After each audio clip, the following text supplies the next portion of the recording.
రెండవది పాకిస్తాన్కు చాలా గట్టి వార్నింగ్ ఇచ్చారు. ఎందుకంటే ఆసిమ్ మునీర్ అమెరికా గడ్డ మీద ఆయన ఒక స్టేట్మెంట్ ఇచ్చారు. భారత్ సింధు నదీ జలాలు ఆపితే, సింధు నదీ జలాలను ఆపితే కనుక అసలు ఇంతకాలం ఎందుకు ఈ నిర్ణయం తీసుకోలేదు అనిపిస్తుంది. సగం పాకిస్తాన్ చచ్చిపోతుంది. ఓకే, ఎందుకంటే సింధు నదే మెయిన్. సింధు నదికి 5 ఉపనదులు, జీలం, చీనాబ్, రావి, బియాస్, సట్లెజ్. ఈ 5 ఉపనదులలో ఒక 2 ఉపనదులు మన భారతదేశంలో, మిగతా అవన్నీ కూడా మనం వాళ్ళకి వదిలిపెట్టేసాం. జీలం, చీనాబ్ లాంటివి వాళ్ళకి పూర్తిగా వదిలిపెట్టేసాం నది. ఆ నది ద్వారా పండినదే. ఎందుకంటే పాకిస్తాన్ భూభాగంలో 50% ఎడారి, బలూచిస్తాన్ ఇవన్నీ కూడా ఎడారి, వర్షం పడని ప్రాంతాలు, ఆఫ్ఘనిస్తాన్ సరదలు అద్దులో ఉన్నవి. కేవలం 2 మాత్రమే రిచెస్ట్ ప్రావిన్స్, పంజాబ్, సింధ్. పంజాబ్, సింధు, గుజరాత్, మరాఠా అని మనకి ఇప్పటికీ ఉంటుంది. కానీ పంజాబ్, సింధు మన దగ్గర లేవు. మన పంజాబ్ ఉంది, పాకిస్తాన్లో కూడా ఇంకో పంజాబ్ ఉంది. సింధ్ ప్రావిన్స్, ఈ 2 కూడా రిచెస్ట్. పాకిస్తాన్ ఎకానమీ అంతా కూడా మిగతా 4 ప్రావిన్సులు, బలూచిస్తాన్లో తిరుగుబాటుదారులు, వాళ్ళంతా పాకిస్తాన్కు కోఆపరేట్ చేయరు. సో ఈ 2 ప్రావిన్సుల్లో ప్రధానంగా ఈ సింధు ప్రావిన్సు ఎకానమీకి దోహదం చేస్తుంది సింధు నది.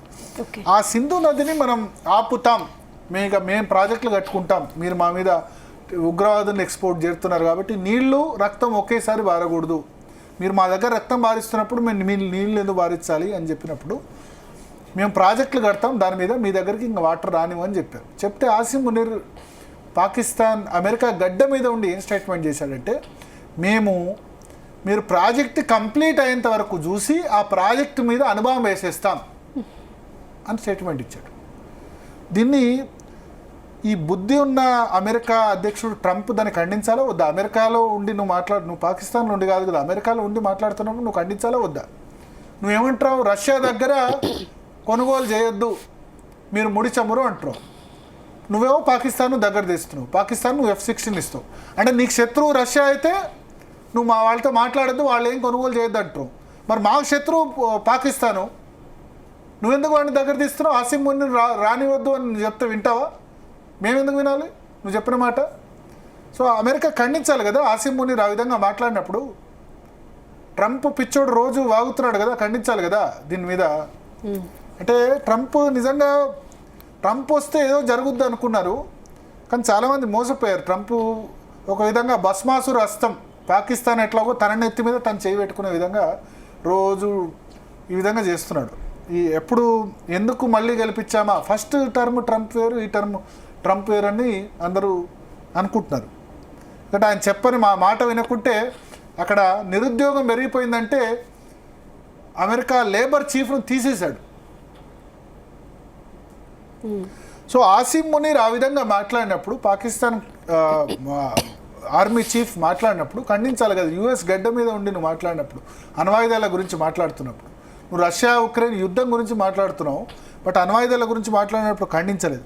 సో దాని మీద ఏం చెప్పాడంటే, మీరు పహల్గామ్లో చాలా పెద్ద తప్పు చేశారు, భార్య పిల్లల ముందే భర్తల్ని తండ్రుల్ని చంపి పెద్ద తప్పు చేశారు, మతం పేరు చెప్పి చంపారు.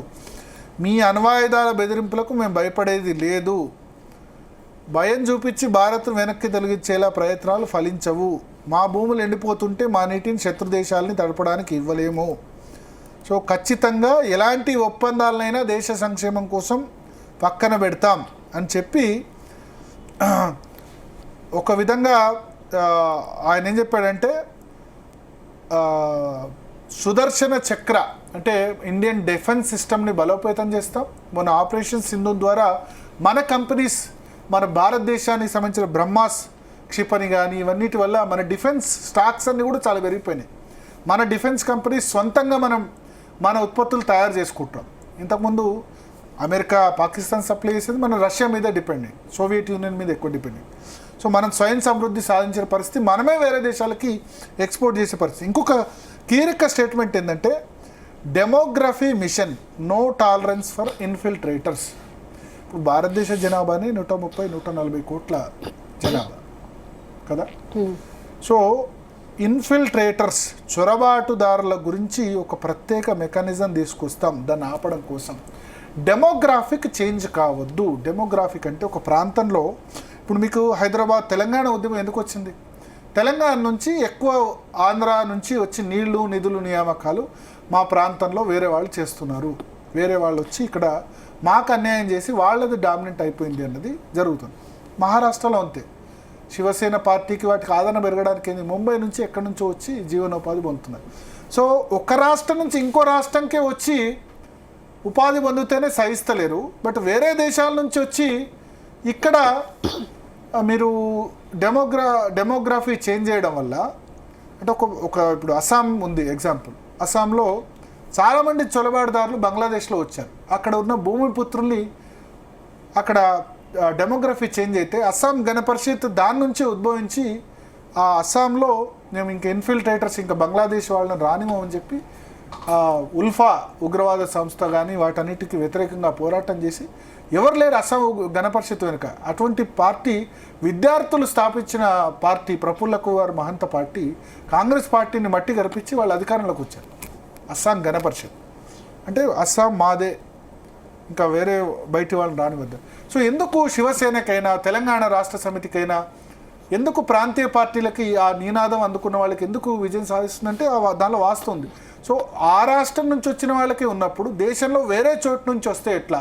ఇప్పుడు ఎగ్జాంపుల్ బీహార్లో కిషన్గంజ్ ఉంది. కిషన్గంజ్ డెమోగ్రఫీ మారిపోయింది బంగ్లాదేశ్ నుంచి వలసలు రావడం వల్ల. అట్లాగే ఇప్పుడు హైదరాబాద్లో ఇవాళ ఒక కేసు చూసాం మనం. పాకిస్తాన్ నుంచి ఒక వ్యక్తి వస్తే దానిలో వాస్తవం ఎంతో తెలిసి సిటిజన్షిప్ ఇచ్చేశారట. ఇండియన్ సిటిజన్షిప్ 1998లో వస్తే అప్లై చేసుకుంటే ఇండియన్ సిటిజన్షిప్ వచ్చారట. ఒక మహిళ, ఆమె ఇవాళ ఇది పారామౌంట్ కాలనీలో జరిగింది ఇన్సిడెంటు. ఆమె హిందూ మతం నుంచి కన్వర్ట్ అయ్యి ముస్లిం మతంలో కన్వర్ట్ అయ్యి పెళ్లి చేసుకుంది. పెళ్లి చేసుకున్న తర్వాత ఇప్పుడు వేరే మహిళతో అతను కలిసి ఉంటున్నాడు. అది ఇవాళ పోలీసులకు పట్టిస్తే అతని డీటెయిల్స్ ఆమె చెప్పిన దాని ప్రజలకు మనకి ఇంకా కన్ఫర్మ్ కాలేదు. అతను పాకిస్తాన్ నుంచి వచ్చాడు, బట్ ఇండియన్ సిటిజన్షిప్ తీసుకున్నాడు. అది ఎట్లా సాధ్యమైంది? సిఏ కింద అప్లై చేసినప్పుడు సిఏని వ్యతిరేకించిన వాళ్ళు ఎట్లా సాధ్యమైందని చెప్తున్నారు. సో అందుకని ఇన్ఫిల్ట్రేటర్స్ ఎవరైతే చొరబాటుదారులు ఉంటారో వాళ్ళ విషయంలో దానివల్ల ఇల్లీగల్ ఇన్ఫిల్ట్రేషన్, బతుకు తెరువు కోసం వస్తే పర్లేదు, బతుకు తెరువు కోసం వ్యాలిడ్ వీసాస్తో వస్తే పర్లేదు, బట్ ఇల్లీగల్గా అక్రమంగా చొరబాటుదారులని వస్తే కనుక దేశ సమగ్రతకి దేశ భద్రతకి ప్రాబ్లం. కాశ్మీర్ నుంచి వచ్చిన చొరబాటుదారులే పహల్గామ్లో చంపేశారు. సో ఇల్లీగల్గా వచ్చే ఇన్ఫిల్ట్రేషన్ని ఎట్టి పరిస్థితుల్లో కూడా నేషనల్ సెక్యూరిటీ దృష్ట్యా సహించము.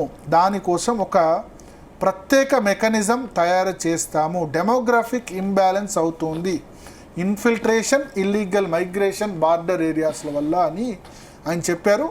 So high power demography mission అన్నారు. ఇది ఖచ్చితంగా ఒక చాలా గొప్ప స్టేట్మెంటు, పెద్ద statement. Need of the hour కూడా ఇప్పుడు జరగాల్సింది కూడా. సరే, ఇప్పటి వరకు వచ్చిన వాళ్ళ సంగతి దాని గురించి గొడవ నడుస్తుంది. ఇప్పుడు బీహార్లో స్పెషల్ ఇంటెన్సివ్ రివిజన్, దానికి 2 ఆర్గ్యుమెంట్స్ ఉన్నాయి. వాళ్ళకు ఓటు హక్కు ఇవ్వాలి, ఇవ్వద్దు, ఇటువంటివి ఉన్నాయి. డెమోగ్రఫీ చేంజ్ కాలేదని. But need of the hour మాట అయితే దీనైతే మెచ్చుకుంటాను. దేశ భద్రత దక్షిణ దృష్ట్యా డెమోగ్రఫీ మిషన్ ఏదైతే ఏర్పాటు చేస్తానని ఇండిపెండెన్స్ డే సందర్భంగా నరేంద్ర మోడీ చేయడం చాలా పెద్ద స్టేట్మెంట్. ఒక స్టేట్మెంట్ కాకుండా దీన్ని ఆచరణలో తీసి చూపించాలి. దేశ భద్రత, ఎందుకంటే దేశ భద్రత అంటే ఏ ఒక్కరి భద్రత కాదు, అది నరేంద్ర మోడీ భద్రత, బీజేపీ భద్రత, ఆర్ఎస్ భద్రత కాదు.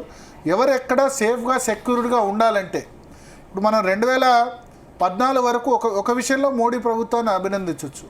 ప్రతి చోట బాంబ్లాస్ట్, లుంబిని చాట్, లుంబిని పార్క్, గోకుల్ చాట్, హైదరాబాద్లో దిల్సుఖ్ నగర్, బెంగళూరు, పూణే, ముంబై, ఢిల్లీ బ్లాస్ట్ జరగని నగరం అంటూ లేదు. కానీ 11 ఏళ్ళలో దేశంలో ఎక్కడ కూడా ఓన్లీ జమ్మూ కాశ్మీర్కు మాత్రమే ఉగ్రవాదం పరిమితమైంది. మిగతా చోట్ల ఉగ్రవాదాన్ని ఒక చోట రిస్ట్రిక్ట్ చేయగలిగారు, మిగతా భారతాన్ని రిస్ట్రిక్ట్ చేయగలిగారు. బట్ జమ్మూ కాశ్మీర్లో ఆ ప్రాబ్లం ఇంకా కూడా ఉంది. ఆర్టికల్ 370 రద్దు చేసినా ఒక 2 ఏళ్ళు అయితే దాన్ని పీస్ఫుల్గా మెయింటైన్ చేయగలిగారు. సో ఉగ్రవాద కార్యకలాపాలకి ఏ దేశానికైనా డేంజరే. ఉగ్రవాదంలో అందరూ చనిపోతారు, ఎందుకంటే ఉగ్రవాదులు బాంబ్లాస్ట్ చేస్తే దానిలో హిందూ చనిపోవచ్చు, ముస్లిం చనిపోవచ్చు, క్రిస్టియన్ చనిపోవచ్చు, సిక్ చనిపోవచ్చు. కొన్ని చోట్ల మొన్న పహల్గామ్ అంటే టార్గెట్ చేసి మరీ చంపేశారు, వచ్చిన వాళ్ళని కాదు చెప్పారు. అట్లా ఇప్పుడు అజ్మల్ అమీర్ కసబ్ రైల్వే స్టేషన్లో కనబడిన వాళ్ళని కనబడినట్టు కాలు చంపినప్పుడు అప్పుడు కూడా మతం అడిగి ఏం జరగలేదు.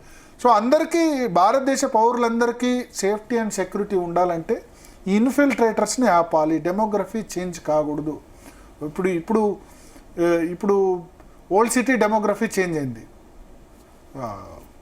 చూస్తున్నాం మనం. ఇదివరకు 60% హిందూస్ 40% ఉండేవాడు, ఇప్పుడు అక్కడ నుంచి బయటకు వస్తున్నారు. 40% ఏమంటారు, 40% హిందూస్ 60% అయింది. సో డెమోగ్రఫీ కానీ డెవలప్మెంట్ జరగలేదు. ఓల్డ్ సిటీకి మెట్రో రాలేదు, మిగతా ఫెసిలిటీస్ రాలేదు, అక్కడ ఉన్న వాళ్ళకి డెవలప్మెంట్ ఫలాలు రుచి అందలేదు. రుచి అందితే వేరే విధంగా ఉంటుంది. సో డెమోగ్రఫీ చేంజ్ అన్నది ఏ రీజన్ కూడా మంచిది కాదు. ఒక రాష్ట్రం నుంచి ఇంకో రాష్ట్రంలోకి వస్తేనే ఒక విధంగా అసంతృప్తులు, ఆ రాజకీయ పార్టీలు గెలుస్తున్నాయంటే బీఆర్ఎస్ అయినా శివసేన అయినా అస్సాంలో అస్సాం గణ పరిషత్ అయినా.